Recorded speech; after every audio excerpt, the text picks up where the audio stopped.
হযরত আবু হুরায়রা রাদিয়াল্লাহু তাআলা আনহু হইতে বর্ণিত আছে, তিনি বলেন, হে আল্লাহ রাসূল সাল্লাল্লাহু আলাইহি সাল্লাম, আপনার কাছ হইতে আমি যা ও কিছু শ্রবণ করি তা মনে রাখতে পারি না।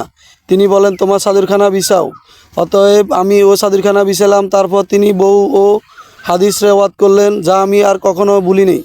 হাদিসটি তিরমিজি 3835, সহিহ বুখারী এবং সহিহ মুসলিমে রয়েছে। হযরত আবু হুরায়রা রাদিয়াল্লাহু তাআলা আনহু হইতে বর্ণিত আছে, তিনি বলেন, আমি রাসূল সাল্লাল্লাহু আলাইহি সাল্লামের কাছে এসে তার সম্মুখে আমার ও কাপড় চাদরখানা বিছিয়ে দিলাম।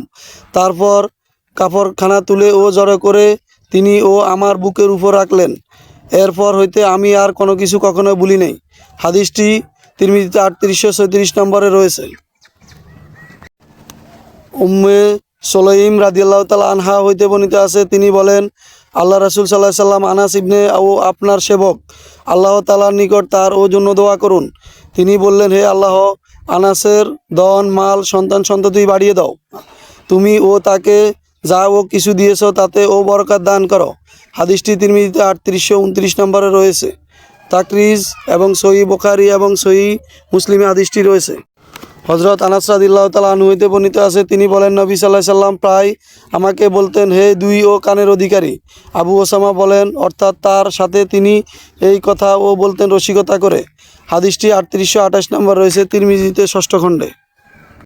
হযরত আয়েশা রাদিয়াল্লাহু তাআলা আনহা হইতে বর্ণিত আছে, নবী সাল্লাল্লাহু আলাইহি সাল্লাম জুবাইর রাদিয়াল্লাহু তাআলা আনহুর ঘরে ও প্রদীপ জ্বালাইতে দেখে বলেন, হে আয়েশা, আমার মনে হয় আসমা সন্তান ও প্রসব করেছেন।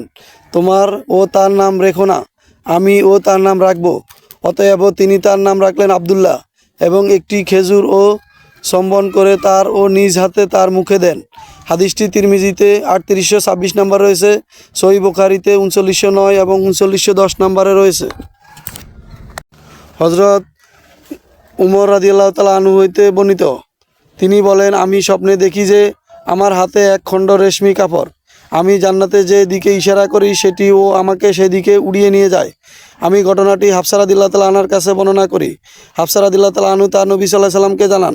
তিনি বলেন, তোমার ভাই নিশ্চয়ই একজন ও সৎ লোক, অথবা বলেছেন নিশ্চয়ই আব্দুল্লাহ একজন সৎ লোক। হাদিসটি 3825 নম্বরে তিরমিজিতে রয়েছে। সহিহ বুখারী এবং সহিহ মুসলিমে হাদিসটি রয়েছে। হযরত ইবনে আব্বাস রাদিয়াল্লাহু তাআলা আনহু হইতে বর্ণিত আছে, তিনি বলেন, রাসূল সাল্লাল্লাহু আলাইহি সাল্লাম আমাকে তার ও বুকে চেপে ধরে বললেন, হে আল্লাহ, তাকে তুমি জ্ঞান ও প্রজ্ঞাদান শিক্ষা দান করুন। হাদিসটি তিরমিজিতে 3824 নম্বর রয়েছে। সহিহ বুখারীতে হাদিসটি রয়েছে। ইবনে আব্বাস রাদিয়াল্লাহু তাআলা আনহু হইতে বর্ণিত আছে, তিনি বলেন, আমাকে জ্ঞান এবং ও প্রজ্ঞা দান করার জন্য রাসূল সাল্লাল্লাহু আলাইহি ওয়াসাল্লাম আল্লাহ তাআলার নিকট দোয়া করেছেন। হাদিসটি তিরমিজিতে 3823 নম্বরে রয়েছে। রাজুন নাদির কিতাবে 395 নম্বরে রয়েছে।